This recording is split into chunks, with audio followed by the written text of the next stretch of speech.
Обичате ли да гледате филми? В следващия епизод на Играта продължава ще ви разкажем един. Дори се чудим как Netflix все още не са направили документална поредица за следващия ни гост. Израснал в красиво югозападно градче с едва 20 000 души население, в години на несигурност и бедност, обвиняван от някой, че е различен заради цвета на кожата, той се оказва такъв заради човешките си качества и безспорния си талант. Осъществява мечтата на всяко дете в България след САЩ 9-4, успешна кариера в професионалния футбол. Играе в националния тим на България и някой от най-големите тимове в страната. В чужбина стига до титла и Суперкупа на Армения, както и мачове в европейски клубни турнири.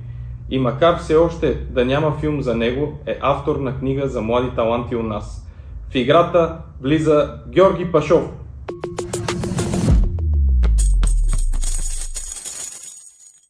Темата са социалните мрежи, защото социалните мрежи постоянно има примери как хора забогатяват за една нощ, как стават милионери за една седмица, но това са неща, които просто са предоставени чисто маркетингово добре, но нямат нищо общо с реалността, защото разказват истории. Сигурен съм, че си попадал на таксиметрови шофьори и на други, които казват: аз съм тренирал с Бербатов, той беше еди какъв си, аз тогава бях много по-добър, беше ми резерва, но един е световно известен, а другия, си разказва историята в таксито. Да, аз в Литекс, в първия отбор тогава ме взе Мари Стоилов. Те тогава с неговия щаб Цанко Цветанов и Саид Ибраимов станаха треньори на Литекс. Той така беше първият, който така ме взе в мъжкия футбол. Нещо по-сериозно, както как зад гърба ми размахваше нощи пеперутка и не знам какво му се въртява главата. Но тогава вече тотално осъзнах, че има хора, които така ме смятат за различен, но това, с което аз опитах да се справя, е така да стана дебелокож, да кажем, от тази гледна точка, защото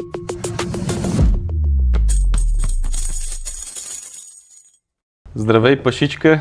Много ти благодаря, че дойде в нашото студио. Не мога да се обърна по друг начин към тебе, освен Пашичка. Знаеш, представил съм го и на хората, че ние сме на първо място приятели. Как се чувстваш?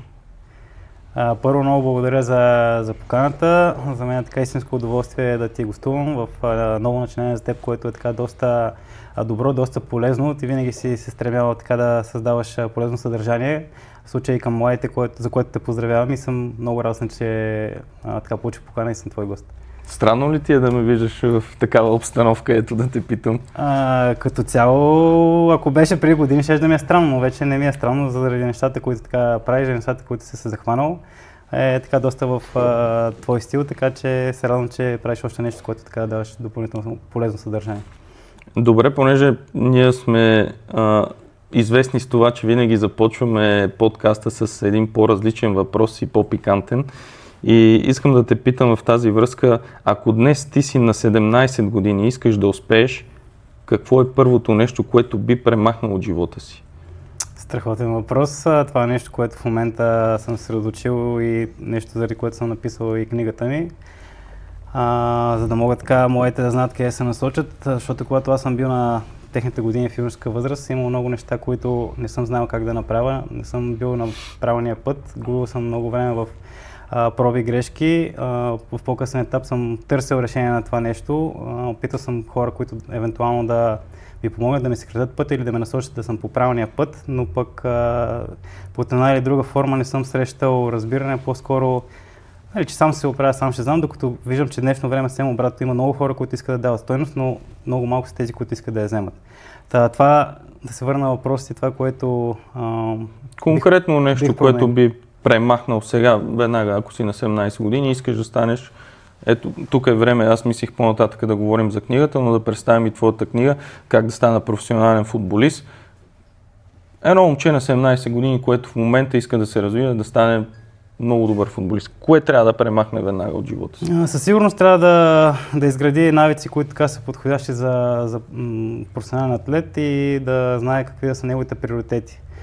Това означава да се съсредоточи повече върху нещата, които ще са важни за него в дългосрочен план, а именно да наблегне на тренировките, да наблегне на хранителния си режим, да наблегне на сутринните си и вечерни рутини, по-малко така да отделя внимание на неща, които го разсейват от това да спортува и да развива професионална кариера, а именно ли, дали да прекара повече време с приятели, дали играе електронни игри, дали да стои до късно да гледа телевизия или някакви интересни сериали, или пък да ходи по нощни заведения. Всички тези неща, колкото да са приятни на годините, които нали, си на 17-18 години, колкото да са приятни нали, да искаш да ги правиш, но те със сигурност те отдалечават от това, към което си се устремил.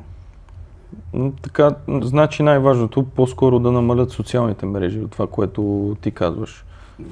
И въпреки, че според мен много трудно бихме го избегнали, вече живеем в такъв свят, който много трудно може да накараш един млад човек да не си гледа телефона, въпреки, че ние сме нали, вече по-опитни, така да кажа.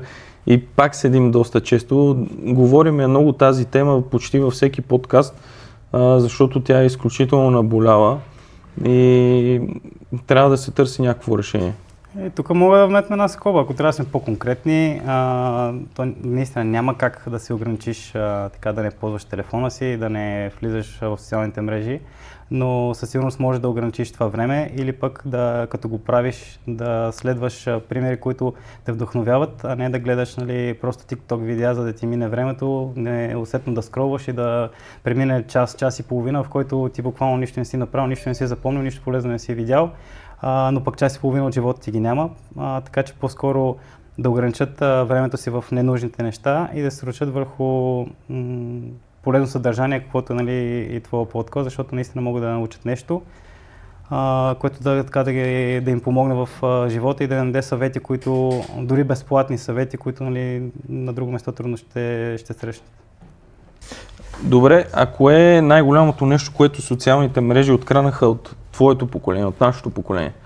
Защото ние като започнахме да спортуваме и когато се изкачвахме основно в мъжкия футбол, който в момента е проблема тази граница, нямаше социални мрежи. Имаше във Фейсбук, но трябваше да седнеш на компютъра, нали, не седяхме до късно, по-скоро общувахме си, ако помниш, и в хотелите седяхме заедно, да, играли сме PlayStation, но имаше доста голямо общуване и концентрация, а това нещо липсва сега. Ами ти го загадна, това, което отнема в момента социалните мрежи е личния живия контакт. Когато ние израствахме, социалните мрежи така навлизаха и наистина не бяха толкова приоритетни или по-скоро по-ограничено се ползваха, какъвто нали съвета, който казвам в момента към моите футболисти. Докато сега това, което им взима е, че на всеки му е много по-лесно да е виртуално, дали да пише на някой, дали му прати гласово съобщение, но губи се личния контакт, да отидеш, да говориш с някой, да прекараш пълноценно време, да усетиш от енергията му, да усетиш това, което иска да ти каже. Ти сам спомена, когато сме били по лагери, винаги сме се събирали, дали просто да си говорим, дори ако щеш да играем PlayStation, ние всички сме били в една стая, имала комуникация, имала обмяна на емоции, на мнение, на интереси и е много по-полезно, по-ползотворно за всеки един човек да израства по този начин, като се социализира. Все пак ние сме човешки същества, ние сме социални същества, не може да живеем по-отделно, а точно това с социалните мрежи и с телефоните доста до голяма степен ни ограничава. И макар да сме близо, както се казва, в един град, но ние почти нямаме време да се видим, защото приоритетът ни е другаде, това е пагубно.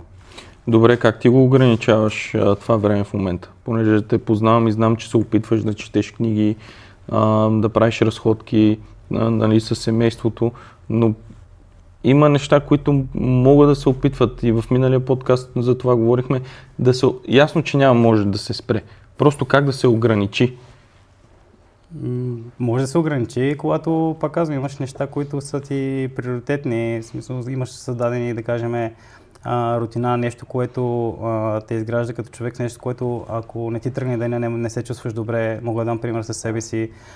Всяка сутрин така ставам доста по-рано, за да мога да имам време първо да направя рутината си, да изпия нали, вода с лимон или вода с хималайска сол или с келтска сол.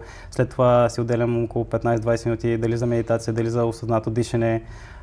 След това разхождам кучето си и чак тогава се прибирам нали, и събуждам всички вкъщи, за да могат така да се подготвят за деня. Това е някаква рутина, която е изградена в мене и ако не ми тръгне по този начин деня, аз се чувствам, че Просто всичко ми става много бързо, леко изнервен, леко съм притеснен, така в мен навлиза едно такова спокойствие, че нещата, които са за мен, си подреждам по този начин деня, поставям си целите за деня, имам времето със себе си и това е нещо.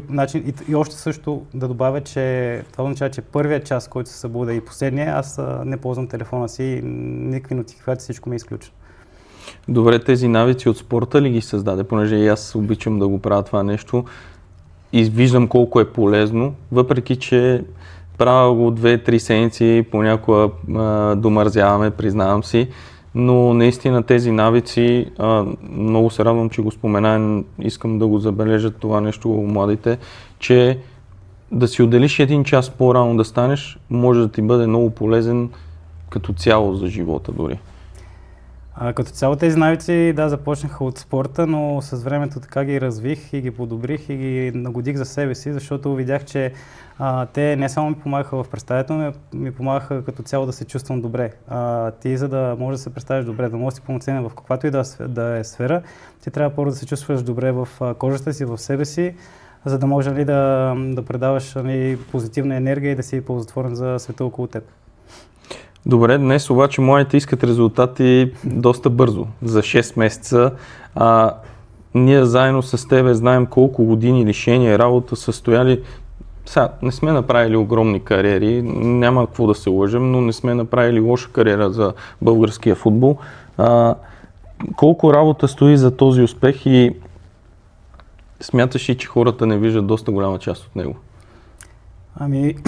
Тук се връщаме и към темата с социалните мрежи, защото социалните мрежи постоянно има примери как хора забогатяват за една нощ, как стават милионери за една седмица, но това са неща, които просто са предоставени чисто маркетингово добре, но нямат нищо общо с реалността, защото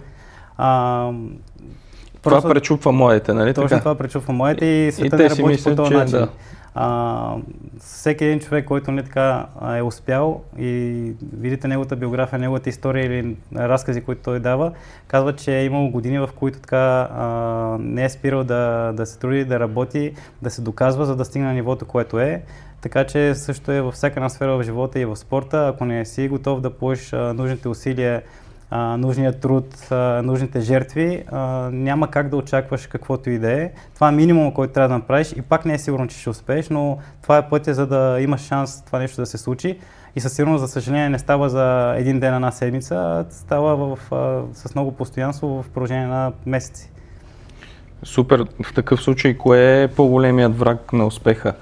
Липсата на талант или липсата на дисциплина? Със сигурност липсата на дисциплина.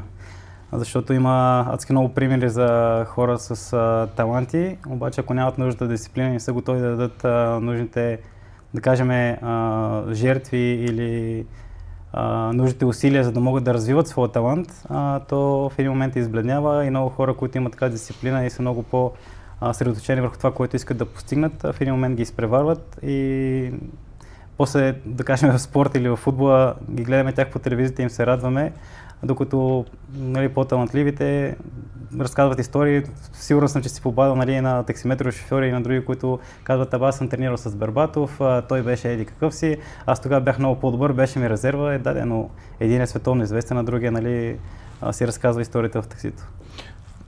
Супер, много добре казано.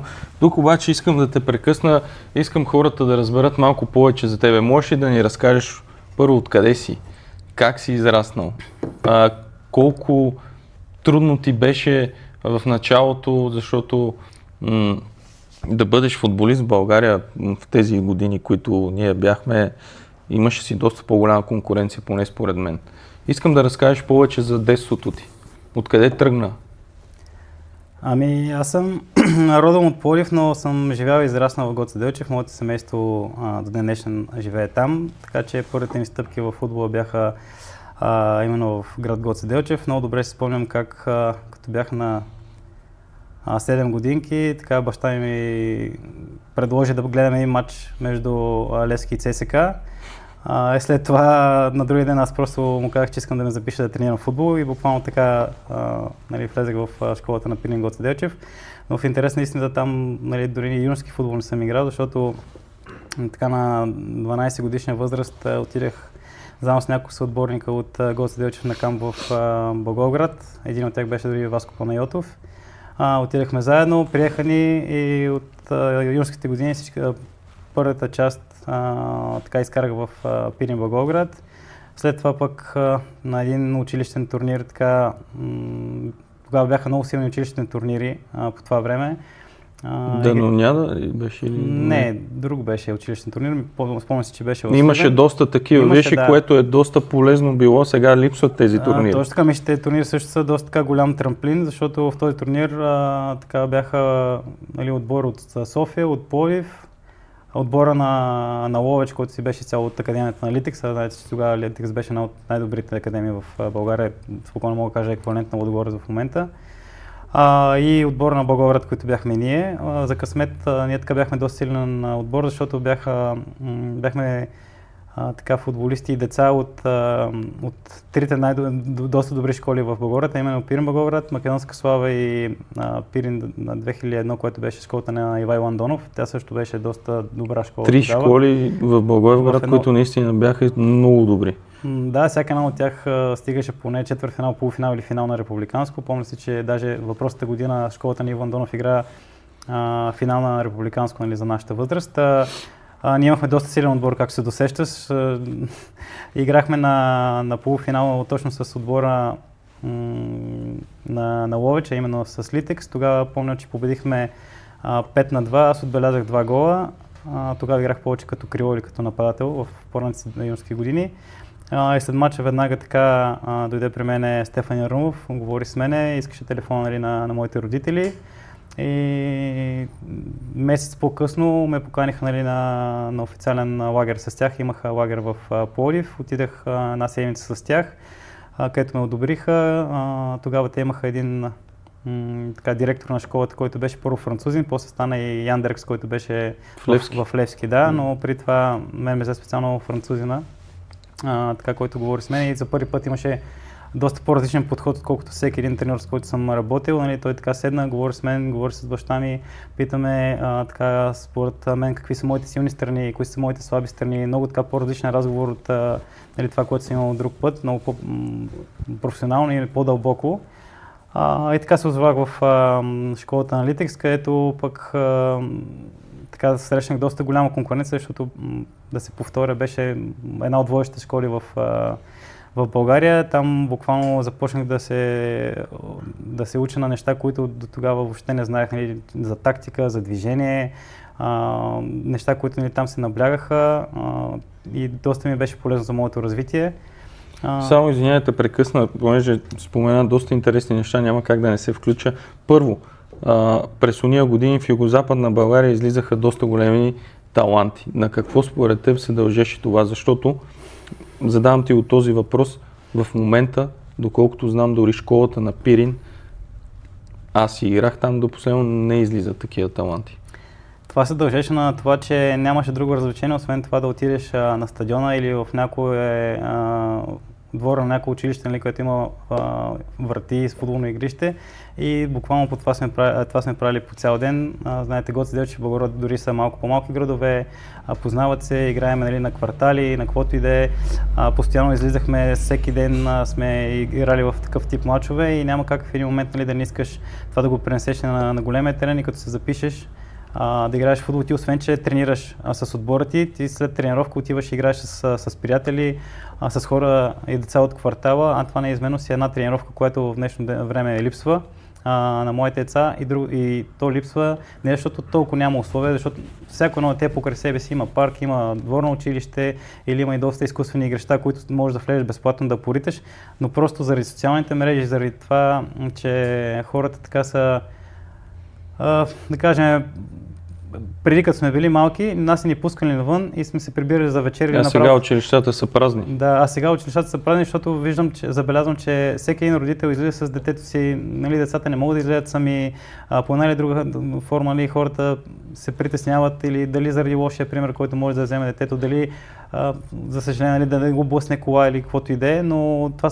плюс социалните мрежи сигурно се ограничава това децата да играят помежду си по-често и да имат, така да кажем, допълнителната тренировка, която им е необходима специално за всеки един вид спорт и футбол в частност. Има и друг голям проблем, който не се коментира. Те и училищата са затворени. Те не позволяват дори на този, който иска да влезне, да може да си играе нормално, като едно нормално детство да прекара. Това е голям проблем, което Министерството на образованието, може би тази точка трябва да се разгледа незабавно, защото според мен това е огромна глупост. Със сигурност е така. Аз също го забелязвам последно време и не само в София, и в други по-малки населени места.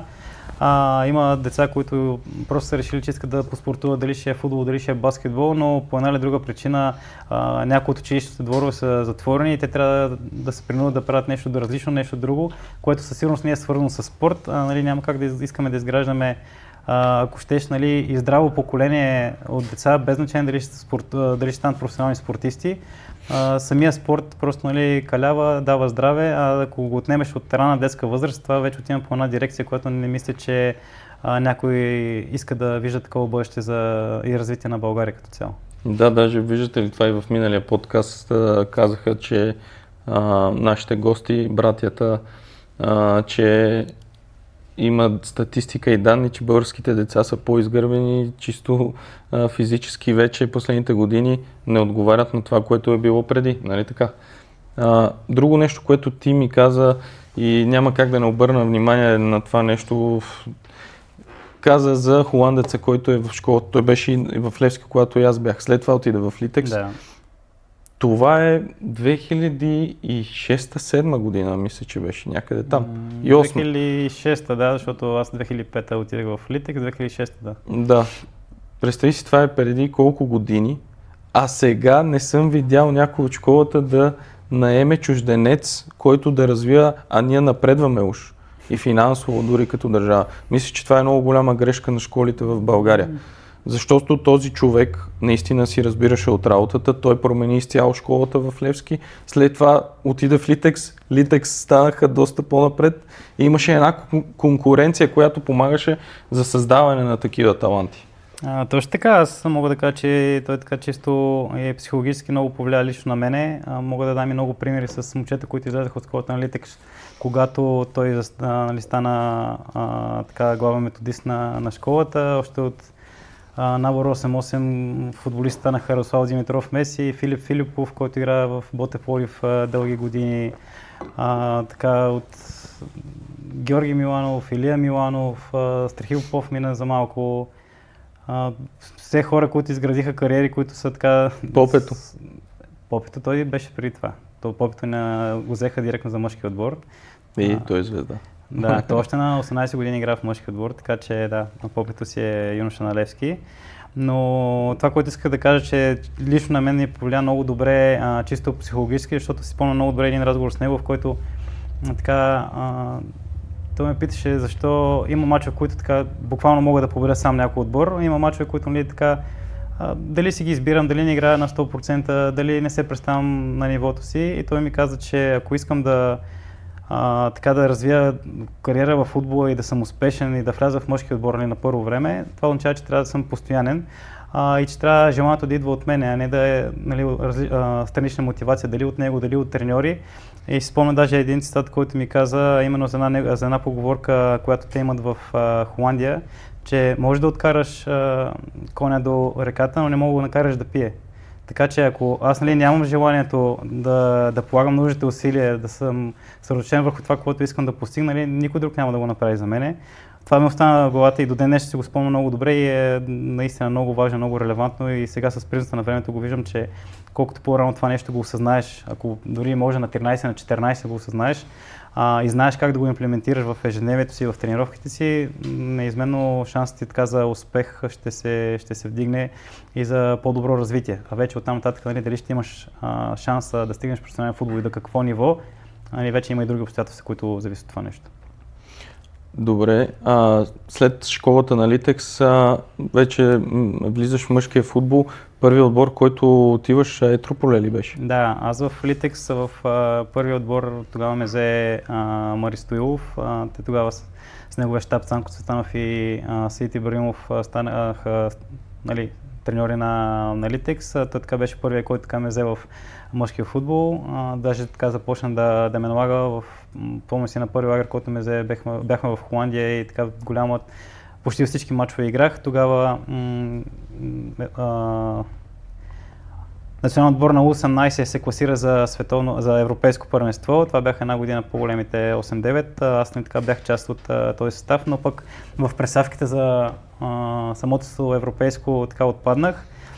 След това отидах на лагер с Litex в Холандия и много добре си спомням едно обаждане на господин Михаил Мадански, който така ме покани да отида на европейското, въпреки че в началото бях отпаднал, но имаше наказани футболисти, за които той държеше аз да ги замена и да играя първите 2 мача. И тогава имах разговор с Марстил да го питам какво мисли, дали да отида, защото все пак това е европейско първенство в България. Знаем, че много рядко участва на такива, камо ли по юношеска възраст, но той тогава не ме посъветва, по-скоро го казва от негова гледна точка, че аз съм бил там, те са ме върнали, сега имам шанс да се наложа в състава на Litex, все пак те ми плащат заплата, те ми дават пари, тук мога да се развия като футболист. Едва ли е по-добре за моето развитие да отида на европейско първенство. Това по-скоро беше негово мнение, не съвет. А ти какво мислиш, че е било по-правилно? Ами сега с природата на времето аз си мисля, че може би като гледам, че особено България от тогава, това е 2009-2008 година, до ден днешен не се е класирала, освен ако не е домакинство на европейско, а това беше за 15 годишни. Така че със сигурност е един опит и нещо, което да кажем съм пропилял като възможност. Но пък наистина това ми даде шанс така да добия доста други неща, като тренировки, като опит, като отношение, които съм получил от Мари Стоилов. За мое нещастие обаче тогава бях доста така силен отбор с доста силни чужденци в Litex. Много трудно можех да се преборя за место. И си спомням, че дори лично Христо Стоичков тогава настоя да бъда отдаден под наем в Чавдарието поле. Той тогава се отговаряше за школата. Аз още бях в години, които мога да играя и за юношески футбол. Спомням, че тогава изцяло ме взеха да играя в отбора в Б група, но имаше и 2 мача срещу Левски срещу ЦСК, в които играх и дори за юношите на Етрополе. Аз съм бил на такова европейско, помниш? Даже като бяхме в Монтана. Добре, да не разказваме изцяло цялата кариера. Имаме доста забавни моменти, вече малко по-нататък в кариерата ти аз се включвам, оттам ние и нашето приятелство. Вече между другото 15 години ги борих. Толкова ли стане? Доста години, минаха. Знаеш, за мен беше доста така трудно да превключа след футбола, защото и аз спрях по-рано. Ти си ме подкрепял винаги в тежките моменти, в трудните и след операциите и винаги си идвал, за което ето тук е мястото и първо да ти благодаря и затова оценявам твоето приятелство. Но стигна момент, в който и ти вече да спреш своята професионална кариера. Нашия подкаст е основно дори на тази тема за прехода. Колко беше трудно за теб, понеже говорили сме си го многократно, да спреш на една възраст от 35. Даже ти си ми го казал това нещо, няма го забравя за тебе, форка е по-добре, окей, гадно е, трудно е да спреш толкова рано, но пък имаш повече време да се реализираш в нещо ново, което започваш. За теб колко беше трудно да спреш на 35 години и да започнеш нещо ново? Ами, когато си правил нещо в целия си съзнателен живот и дойде момент, в който така виждаш, че няма смисъл или поне пред себе си трябва да го признаеш, че вече е време да се насочи към нещо друго, със сигурност е доста трудно, със сигурност е доста неприятно и ти не се чувстваш готов. Няма момент, в който се чувстваш готов, защото ти самия знаеш, че като футболист ние сме така в една капсула, в която всеки един се грижи за това, ние се чувстваме добре, всичко да ни е осигурено, ако щеш дори да имаш подсигурен апартамент, да ти плащат сметките и в един момент излиза, че ти трябва да живееш в реалния живот, в който всички тези неща ти трябва сам да ги правиш. И момент, в който ако не си се подготвил и не си се постарал да видиш как стават нещата от друга страна, е доста шоков и може така доста лошо шега да ти изиграе. В годините с теб сме си говорили така, че по един или друг начин трябва да се подготвиш за това нещо. едното от нещата, които аз винаги съм го правил е да чета различна литература, с която да се образовам, за да знам най-малко след като играя в футбол, да знам какво да правя с парите, с които разполагам, в които го изкарвам, защото знаем, че в футбола средностатистически един футболист получава повече, отколкото друг работник, защото най-малко кариерата е 10, 15, 20 години, ако има щастие, а не е до живот. Така че когато съм имал щастието да играя в чужбина и за мен е било много важно така да имам и финансовата грамотност, за да знам как да разпределям средствата си, така че когато спра с футбола да не стане така, че след 3 месеца да се чудя какво да правя и да взимам решения, които да са така под формата на натиск и да взимам не информирани решения, напротив. Така че се радвам, че още от по-ранна възраст съм започнал да обръщам внимание за това, че съм различна литература, дори съм взимал различни курсове, с които това да се ограмотявам и постоянно да съм така.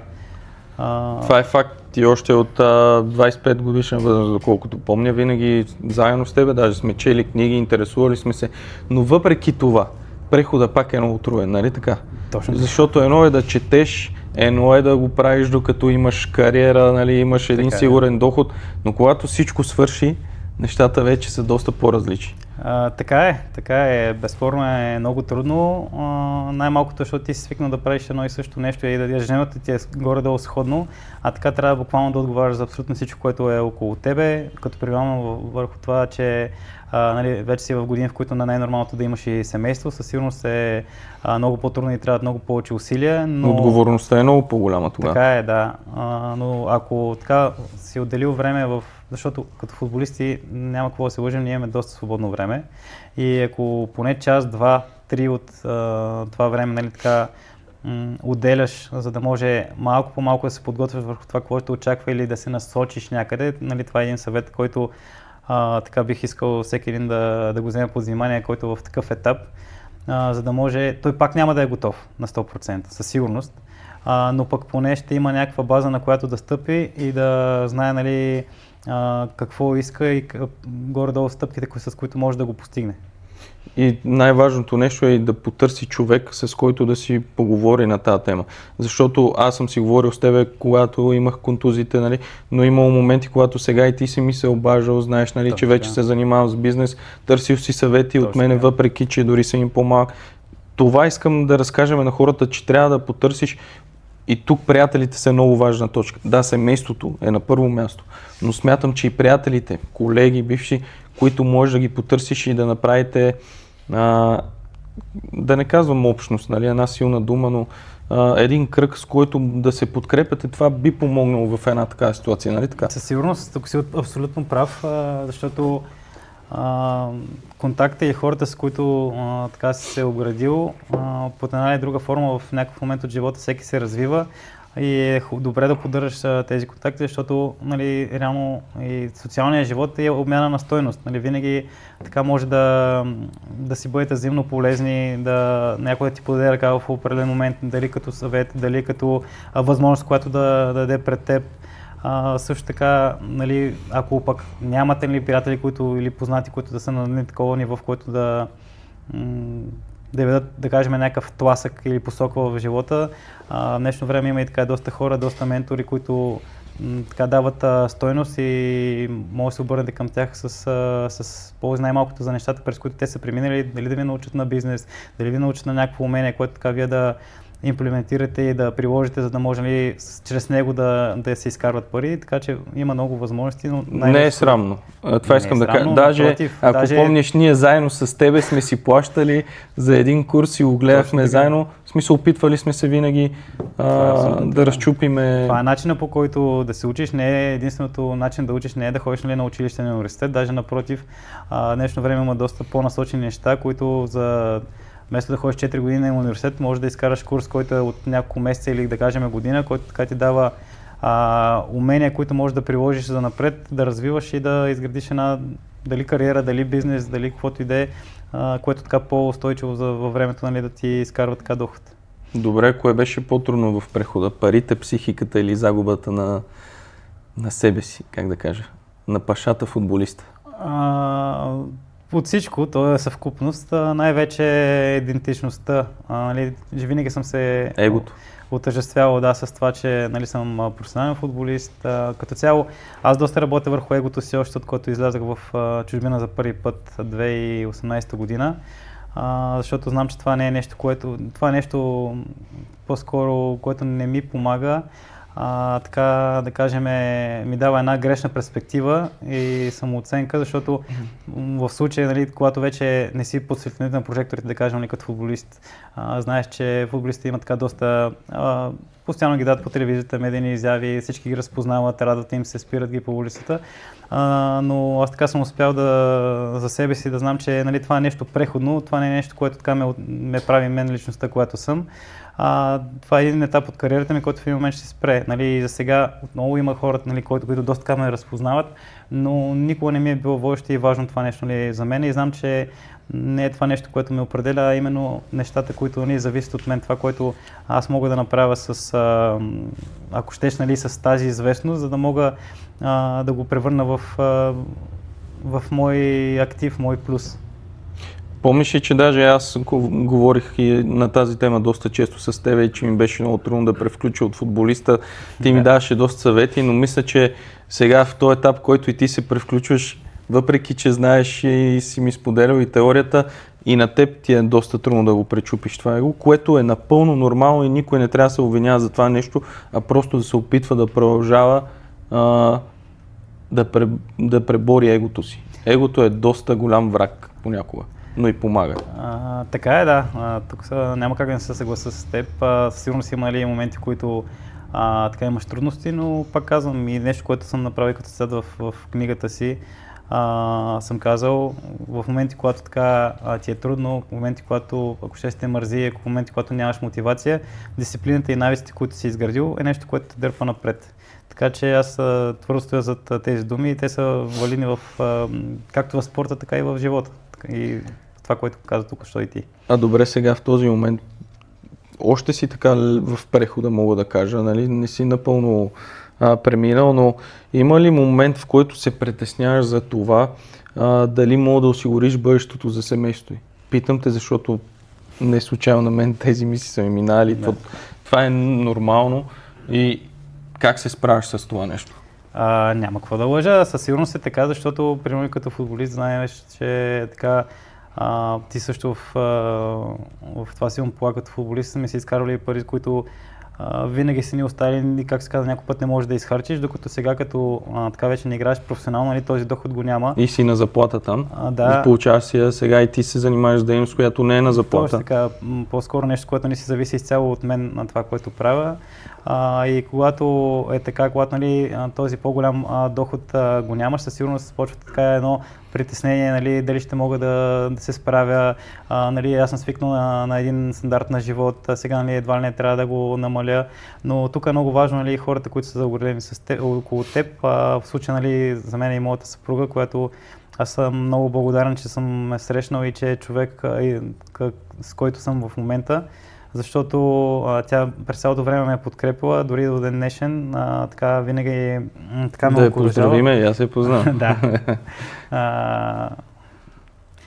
И винаги стояла зад мен и със сигурност така ми е една опора, която ми е много необходима нали, в този момент на преход. Така, че... Това си го говорихме с Хичо, колко важно е за един спортист жената до него. Особено и за прехода. И по принцип и за прехода, да. Затова е но много пък важно. Сега не се ли чувстваш, окей, трудно е, но малко, как да кажа, освободен, надъхан за нещо ново. Един ентусиазъм за това, че окей, да, можеш да намалиш, но можеш да отскочиш в нещо 10 пъти повече дори от футболната си кариера. Точно така, тук сега вече възможности са неограничени, зависи от това ти как би се възползвал от тях, от това с какви хора се заобикаляш. Ти много добре спомена това нещо за общност и е нещо, което според мен е важно да се коментира и се развива, защото хората, които са около теб, не случайно казвам, ти си средното на 4-5 човека, с които разговаряш и това е напълно релевантно. Ако разговаряш с хора, които просто си обсъждате нали, какво се е случило, да кажем, в квартала, какви са клюките или как е свършил някой матч или нещо такова, нали, няма как да очакваш да имаш някакво израстване дали в бизнес, дали в някаква насока. Но ако срещаш с хора, които така постоянно търсят начини да се развиват, да се подобряват, нали, различни начини да израстват, ти няма как да не искаш да си да си на тяхното ниво, ако може, нали, да ги минеш, защото ние като спортисти, за нас дори живота е винаги едно състезание, съревнование, нали, да покажеш, че можеш, да покажеш, че имаш стойност, да знаеш какво мога да предложиш на масата, за да така си полезен както за себе си, така и за хората около теб. Добре, тук вече можем да кажем, ти вече спомена няколко пъти, нали, за книгата, но кое те накара да напишеш това как да станеш професионален футболист? Това, което ме накара да напиша книгата е точно това, че като по-малък е нямало кой така да сподели с мен различни стъпки, върху които трябва да се съсредоточа, за да мога така по-голям шанс да имам да се развия като футболист. Ако трябва да съм честен, имаше в годините, така съм играл с доста добри футболисти, имал се доста добри съотборници, които са били по-големи от мен и винаги съм искал съвет от тях. Примерно като бях в Литекс, бях с Станислав Манолев, с Петър Занев, с Евгений Попов, ако щеш, но с него разликата не е много голяма. Специално, нали, от Занев и от Манолев много пъти съм искал така и съвети как да правя, но тогава бяха такива времената, че по-скоро да кажем, нали, като конкуренция, пазили си с хляба и, нали, така ме тупат по главата, баря малък, ти знаеш си, тук, нали, тичаш, центрираш, вкарваш. Нали, не са ми давали съвети, но в по-късен етап, нали, аз винаги съм търсил съвети от по-опитните футболисти, тези, които са изградили някакви кариери. Пример мога да дам с Станислав Генчев, като бяхме в Монтана. Тогава просто от него съм взел много неща и чисто като навици през деня, които да правиш или сутрин. Ние бяхме заедно, тогава помня, че ние за първи път, аз поне лично видях човек да е толкова голям професионалист от гледна точка на храната и почнахме да го имитираме, помниш и да си вземем авокадо. Аз съм му досаждал, постоянно съм ходил, нали, при него да го питам, да разговарям защо го прави, как го прави, с каква цел. Така пък той винаги е бил, нали, отзивчив, нали, даже имаше един момент, който така доста често излизахме заедно или си пътувахме до София заедно, в който ни така ми обяснявал доста от тези неща. Ходихме да тренираме заедно, защото допреди това знаех, че, нали, трябва да тренирам, трябва да отида на фитнес, трябва, нали, да направя нещо, за да мога да се чувствам по-добре, но не съм знал точно какво. Като почнах да ходя с него, знаех като свърши матч какво трябва да направя, за да, нали, да падне по-бързо умората от тялото ми. В мачова седмица върху какво трябва да наблегна, за да мога да се чувствам максимално добре, нали, по време на матч, да не съм изморен, да не съм пребита, напротив да съм експлозивен, да съм бърз, да съм силен. И това са неща, които, нали, се опитвам сега, плюс, нали, аз сигурно съм опитал да ги надградя и от опита ми, който имам, нали, в чужбина съм работил с страхотни кондиционни треньори, даже един беше втори кондиционен треньор на Атлетико Мадрид. Един испанец работих в Румъния за 2 години, за които също съм научил адски много неща. И такъв тип неща се опитвам, нали, да предам в книгата ми. Само, че забележи, ние това нещо ти беше на 25 години, аз на 20.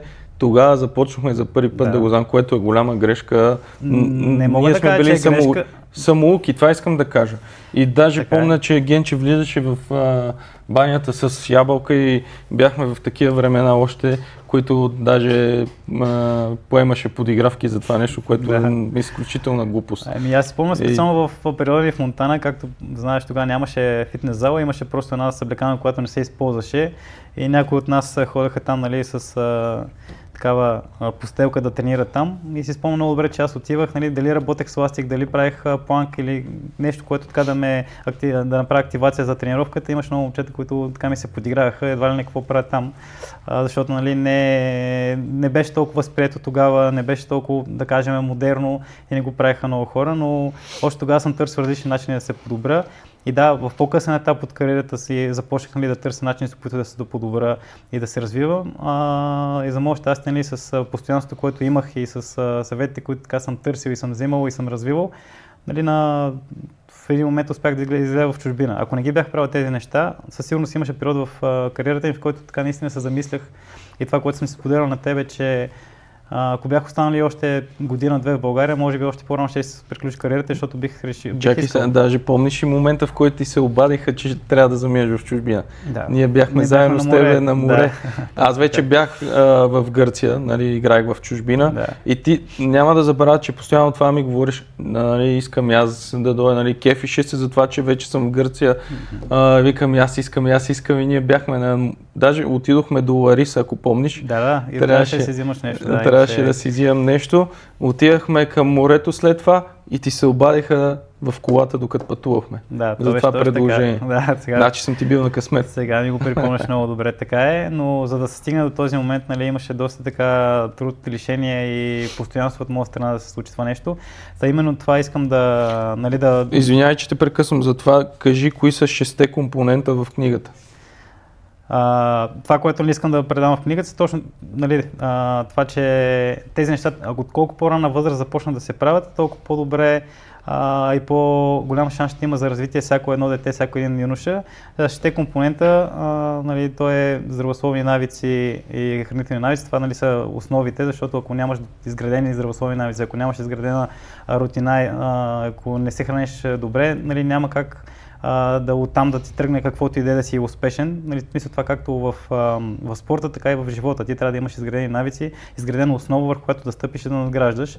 Също така, нали, да си добре технически, да си добре тактически, да наблегнеш, нали, така и върху физиката си, да първо да опознаеш тялото си, да знаеш в какъв момент какво е необходимо за теб, да знаеш начини, по които да се възстановяваш, защото без значение колко тренираш ти, ако не се възстановяваш, ако, нали, така мускулатурата не ти е готова за следващата тренировка, нали, достатъчно отпусната, съответно много се контузваш, какъвто беше проблем при мен до 23-4 ми година. Също така психиката, тук е адски важно. В България много се подценява това нещо, почти не се говори, е нещо, което доста пъти определя, нали, разделя посредствения с добрия футболист, а именно чисто психическата настройка, защото чисто като качества футболистите са доста сходни. Но има ли чисто психически момент в това колко можеш да се натиснеш, колко можеш да устоиш на някакво напрежение или дори ако щеш да отидеш в чужбина, нали, има много футболисти, примери, има адски много, особено българи, които отиват за 6 месеца или за една година и се връщат, не защото нямат качествата, а защото просто чисто психически не са издържали, нямат, нали, тази среда, която е тук, приятели, семейство, всеки да ги подкрепя там си сам. Примерно аз мога да дам пример със себе си, като излязах за първи път в чужбина, сам ходих на тренировка, сам ходих да обядвам, сам ходих да вечерям.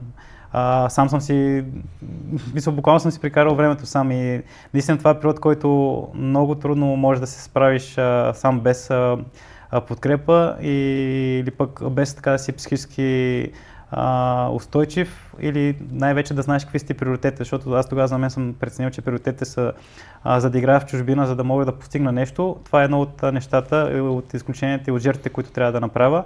И пак казвам, това беше периода, който така доста започнах да чета, да се интересувам от психология, нали, и докощеше и ролята на егото, защото тези неща са важни. Ако искаш да си чужбина, аз все пак изкарах 7 години в чужбина, не нали, 6 месеца. За да се случи това нещо, ти трябва да си постоянен, ти трябва да си по-добър от другите, а за да си такъв, със сигурност трябва да си така психологически подготвен, устойчив и да знаеш, нали, какви са приоритети и върху какво да наблегнеш, за да може тези неща да те дърпат напред, защото ти ако не се чувстваш добре, няма как и да играеш добре. Знаеш, че в чужбина, ако не си едно ниво над местните футболисти, шансът да останеш там е почти нулев, защото никой няма да държи чужденец, за да си резерва. Добре. Ако едно дете прочете книгата ти и запомни само едно изречение от нея, кое искаш да бъде то? Може би, че така страхът и несигурността убият повече мечти, отколкото провала някога ще го направи. Защото на тази възраст, особено като мои футболисти, е съвсем нормално да грешиш, съвсем нормално да пробваш нови неща и някой път да бъркаш, но ако те е страх да го правиш, ако се притесняваш, нали, да не сбъркаш и какво ще ти каже някой друг, ти няма как да израснеш. Добре, можеш ли да ни разкажеш повече за това, което се занимаваш сега в момента, защото то е тясно свързано с книгата, която си написал? Да, това, което правя в момента е така да, най-лесно казано, да менторствам така млади футболисти и деца и техните родители, за да могат така да знаят какви са стъпките, които да приемат, да знаят какво трябва да наблегнат извън тренировките с отбора, как да се изградат правилните навици, какво да тренират, чисто така и за сила в фитнеса, за да може така да се чувстват максимално добре по време на матч, защото това е най-важното. Все пак матча е като представлението за актьорите. Тогава, нали, излизаш и покажеш това, на което си способен и там те гледат, там те оценяват и там, нали, трябва да си максимално подготвен и психически, и физически, и чисто тактически и технически, така че да, това е нещо, с което... Изключително добра идея. Това смятам, че ще е много полезно за младите да имат един ментор, защото да го гледаш в YouTube и в социалните мрежи е едно, но да го имаш и на живо, аз съм го забелязал по себе си, е съвсем друго. Затова и доста често ти знаеш, съм дал и огромна сума пари за лични треньори и за така нататък, защото вярвам, че това е много по-ефективно от това, което само да гледаш, докато не почнеш да го правиш и да няма човек, който да те подбутва. Така е, защото едното е по-скоро за мотивация, а другото е има човек, който не следи целият процес за теб и дори ако щеш, нали, изисква да ги правиш по начина, по който трябва. Защото когато го гледаш в YouTube или като видео, тогава не ти го гледаш, интересно е, ще го направя, обаче след 2 дена ти попада нещо друго, ти почваш да правиш нещо ново, съвсем различно от това, което е. И съответно нямаш това постоянство и ти не си наясно дали си на правилния път, дали точно това е нещо, което си е необходимо за теб в този етап, в който си. Това, което аз предлагам е, естествено, след като съм минал по пътя, съм минал през всичките тези неща и така съм ги направил под формата, в която, нали, да са полезни за деца, момчета или момичета в различна възраст, които и така искат да занимават с футбол и да могат така да спестят доста грешки, които могат да направят и да ги насочат по пътя, който така наистина да развива техния потенциал. И едно е да го правиш ти като ментор и друго е родител, защото родител винаги ще е по-мекичък, иска, не иска. Нали, има твърди родители, но по-голямата част ще спестят по-трудното на детето. Няма какво да се лъжим, ние също имаме деца и знаем, че много път децата нас си ни приемат за родители. Ние не можем да сме този авторитет, който, нали, хем да ги учи на спорт, хем да ги учи, нали, на морал, хем, нали, така да ги гушка вечер, когато така са притеснени. Така че е много важно, нали, да има авторитет отстрани, с който, нали, те да погледнат, който да знаят, че нещата, които им се говорят, са наистина така, че ги правят и други хора, докато родителя, колкото и да иска да помогне на детето си, нали, има неща, които просто детето не ги приема от него. Така устроен света. Добре, как го виждаш? Децата доверяват ли ти се? Имат ли по-голямо уважение? Или... Да, абсолютно. Абсолютно е така. Даже така вчера имахме среща с един родител, който ни така каза, че, нали, доста така е амбициозен, доста неща иска да подобри в детето си, постоянно му говори, но то просто не го слуша, не го взема на сериозно. Дали така мога да дам един пример с мой приятел, който така беше републикански шампион по биатлон, но вече си има свой бизнес. Детето му в момента тренира по тези стъпки, нали, тренира биатлон, той е на 13 годинки и си има треньор, а неговият треньор е реално ученик на моят приятел, съответно на бащата на детето. И след едно състезание, нали, бащата му го дърпа, нали, вече като са в колата, малко по-спокойно, минали са емоциите и му казва, нали, виж, може би там, нали, постъпи правилно, трябваше да направиш така. И детето му казва, тате, ти не ми говори, ти не знаеш, на мен треньор друго ми каза, аз си слушам него. Така че... Мисля, че това е правилният път, така да го кажа. Добре, тук искам да превключим само в една тема. Ако ти е по-чувствителна, не знам, нали, и не искаш да я коментираш, ще го разбера, но доколкото знам, ти си широко скорен човек, така че можеш да разкажеш и да дадеш пример за това, а именно за расизма. Все пак ти си дете, израснал в Гоце Делчев с различен цвят на кожата. Много ми е интересно и в Етрополе да разкажеш някоя случка. Кога за първи път разбра, че някои хора първо виждат цвета на кожата ти, а чак след това виждат какъв човек си? Защото ти си за мен уникален човек. Като цяло, това, което кажеш точно така, израснал съм в Гоце Делчев, за мое щастие, по една или друга причина, там почти не съм срещал и не съм се чувствал да съм различен. Дали защото е по-малък така града, дали защото всички така ме познаваха от по-малка възраст и ме приемаха нормално, но с това нещо се сблъсках за първи път, когато така дойдах в София и това бяха времена, в които нямаше толкова много смесени бракове, нямаше толкова интернационални двойки и наистина да виждаш, примерно, човек с различен цвят на кожата беше, нали, като нещо така интересно, нещо странно, на което, нали, някои даже сочиха с пръст. Но да. Аз съм го виждал, като сме излизали по дискотеки и така нататък, въпреки че това бяха, нали, вече по-модерни години. Предполагам, че ти е било доста трудно. Никога дори не съм коментирал тази тема с тебе, когато си бил по-малък. Можеш ли да разкажеш някоя случка, където наистина помниш за така доста по-трудна, която те е накарало да се промениш? Искам да разкажеш, защото вярвам, че в момента има доста повече такива бракове, да предпазим тези деца и какъв съвет след това ще дадеш на техните родители? Разбира се. Случка, която така доста ме вцепени буквално. Си спомням, бях на 15 години, бях отишъл вече в школата на Analytics и тогава имахме свободно време, вечерта с няколко съотборника, нали, така излязохме. И тогава имаше така много компютърни клубове, много добре си спомняш и помня, че с един от моите съотборници играхме FIFA. И се сещам как зад мене, нали, дойде някой и ми удари един шамар зад врата, но доста силно. И в принцип, нали, знаеш, в подборите имаме си такава шега, но наистина беше доста силно. И чувам непознат глас зад мен и ми вика: какво правиш тука? Нали, аз се обръщам и виждам, нали, човек възрастен, примерно 25-6 годишен, така леко здрав, с гола глава, с татуировки и върти една пеперутка, едно нощче. И аз го гледам и така викам: играя си FIFA, какво да правя? И той пак: какво правиш тука? Нали, аз се обръщам и в един момент усещам как сърцето ми пада в петите, смисъл, да, нещо, което никога не съм изпитвал тогава. Нали, той ми вика: нали, какво правиш в България, разкарай се от тука, излизай навънка, не знам си какво, но тогава пък, нали, от компютърния клуб, както, нали, доста мои съотборници бяха там, нали, и по-големи, дойдоха, нали, накараха го, нали, да излезе, нали, че ме притеснява, не беше окей, но тогава пък реално мен беше страх да се тръгна от компютърния клуб. Много добре си спомням, тогава още директор на школата веднага дойде, разбра. Събрахме се там почти цялата школа на Analytics, излезахме, нали, евентуално да търсим, нали, този човек какво прави, защо го прави това нещо, защото, нали, всички може да се обвиним около мнението, че, нали, това не е нормално в 21 век. И така на другия ден пък забелязах, че той беше арестуван. Със сигурност беше с кинар и със сигурност беше и наркоман, защото така го бяха търсили доста време, но за мое щастие, даже мога да кажа, явно не е било така под формата на някакви опиати, за да направи нещо по-сериозно, както как зад гърба ми размахваше нощи пеперутка и не знам какво му се въртява главата, но за мен беше така доста стресиращ момент. Но тогава, нали, вече тотално осъзнах, нали, че, нали, има хора, които така ме смятат за различен, но това, с което аз опитах да се справя, е така да стана дебелокож, да кажем, от тази гледна точка, защото това е нещо, което не зависи от мен. Това е нещо, което аз не мога да променя и не мога да влияя, нали, на хорското мнение или на хората, които така имат по-ограничено мислене и те съдят по цвета на кожата, религията или по начина, по който изглеждаш, защото това не е нещо, което ти си избираш. Това е нещо, с което се раждаш.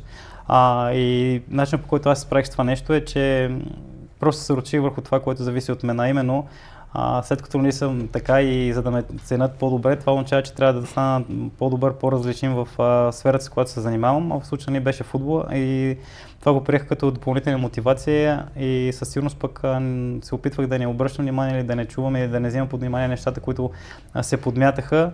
Защото реално те идваха от хора, които примерно никога не бих взел съвет от тях, никога не бих искал да имам някакви взаимоотношения с тях и със сигурност не са пример, който са за подражание не само за тях, а и за хората около тях и техните деца. Така че по този начин аз успях това нещо да го огранича за себе си и да не го вземам под такова влияние, защото го имаше доста и по футболните тренинги, за съжаление, в България. Навънка, нали, не съм го срещал толкова често, но има моменти, в които съм го срещал, вече са и по-модерни времена, но това, което искам да вметна е, че когато играх в чужбина, дори нямаше наченки за нещо такова, дали по трибуните, дали в съблекана, докато в България, нали, дори до ден днешен е така доста честа тема на разговор, което, нали, за мен е малко странно, но може би тук идва малко така и от семейното възпитание и начина, в който, нали, така вкъщи се говори за това нещо. Добре, това единичен случай ли беше или имало доста такива, които те промениха, понеже не смятам, аз не съм, чувал съм, когато сме били заедно, имало е някакви такива подметки, но не са били чак толкова много. Смяташ ли обаче, че България се промени в това отношение последните години или пак си го има? Със сигурност доста се промени в България, най-малкото защото има супер много интернационални двойки, има много чужденци, които живеят в България, има много деца с, нали, различен вид на обичайния българин и със сигурност се промени, се приемат така за много по-нормално нещо, но е факт, че все още има, нали, хора, които те съдят по това нещо, има подмятания и така неприятни коментари, но доста по-малко в сравнение с преди, по-скоро една така неприятна извадка от населението, която все още има така закърняло мислене и да, прави този тип подвикване. Даже имаше случаи, ако помниш, ти участваше в този матч с Англия, Нали, те ни обвиниха за този расистски скандал. Ти как се чувстваше точно? Ти взимаш участие дори в този матч, само че от нашия отбор. Тогава обвинението беше, нали, срещу англичаните. То тогава беше още от преди матча започнаха така да си говори, че англичаните, нали, така бяха настроени, че ще дойдат в България, със сигурност ще има доста расистски скандиране срещу тях. Дори спомням, че преди матча с Англия на пресконференцията заедно с селекционера, нали, бях специално и решиха да сама, за да мога, нали, това напрежение да по някакъв начин да го оберя, да го туширам и да кажа, нали, че в България, нали, не е страна, която така се толерира расизма, напротив, което не си е и факт. Но въпреки това, нали, случи се това, което се случи в този мач. Нали, имаше расистски скандиране към някои от играчите, специално, нали, насочени към Англия. Със сигурност ми беше така доста неприятно, доста обидно. Но пак как се почувства тогава? Това не е нещо, което... Приели го лично тогава и към тебе или ти по-скоро знаеш, че е насочено към тях и някак си психически се опитваш да го избегнеш, нали, от себе си? Аз ти казах, че аз се ограничавам от това нещо и не е нещо, което така позволявам да ми влияе, така че никак не съм го приел, просто съм оставил да ми влезе в едното ухо и да излезе от другото. По-скоро неприятен ми стана факта, че когато бях в Румъния, тогава имах два много силни сезона. В първия още като отидахме, избраха така за най-добрия футболист на моята позиция и в най-добрите 11 за сезона. Но тогава по някаква причина, нали, не получавах отново повиквателна за националния отбор. Успоредно с това, не знам дали имаше връзка, дойде едно изказване на Георги Иванов Гонзо, който тогава беше директор на националните отбори, че така, футболисти с различен цвят на кожата и различна етност нямат място в националния отбор. Не знам дали това беше свързано с мен. По-късно се разбра, че така е имал предвид, нали, натурализирани футболисти, но пък имаше една-две седмици, в които не това си витаеше. Даже някои телевизии се свързаха директно с мен да ме питат, нали, дали се чувствам засегнат, защото буквално те също, както и в Румъния, всички ме питаха, нали, защо не си в национален отбор, защо не получаваме от отбора ме питаха, защо не получаваме обаждане за това, че искат да дойдат да гледат някой твой матч, при положение, че аз съм в най-добрите 11 от целия румънски шампионат. Нали, няма никаква логика. Не знам дали съвпадна, дали има нещо общо. По-скоро вярвам, че не. Така е преценил селекционера, но да, имаше такова нещо, което тогава нямаше как вече, нали, да не ме засегне малко или много. Да развеселим обстановката, разкажи тогава за някоя забавна случка за човек с различен цвят на кожата. Наистина ми е много интересно в Етрополе. Как са реагирали хората? То със сигурност има доста забавни с Етрополе. Не, по-скоро срещам за една случка с младежкия национален отбор. Бяхме в Сандански и спомням тогава с Георги Костадинов се разхождахме и влязохме в един магазин. И просто аз си разгледах нещо, нали, и казвам, нали, може да ми кажете колко струва това нещо? И жената, ама ти говориш български. И Георги Костадинов просто падна да се смее. Да, това е... Просто, например, вие се сещам. Да, аз съм бил свидетел как започват да ти говорят на английски хората, нали, като се запознаете, ти им казваш Жоро, Георги, най-българското име даже. Има много такива случки, да. Или примерно ми казват, че говоря много добре български, на които повечето пъти не отговарям благодаря, нали, не влизам в подробности, но да, това може да се така към по-забавните случки.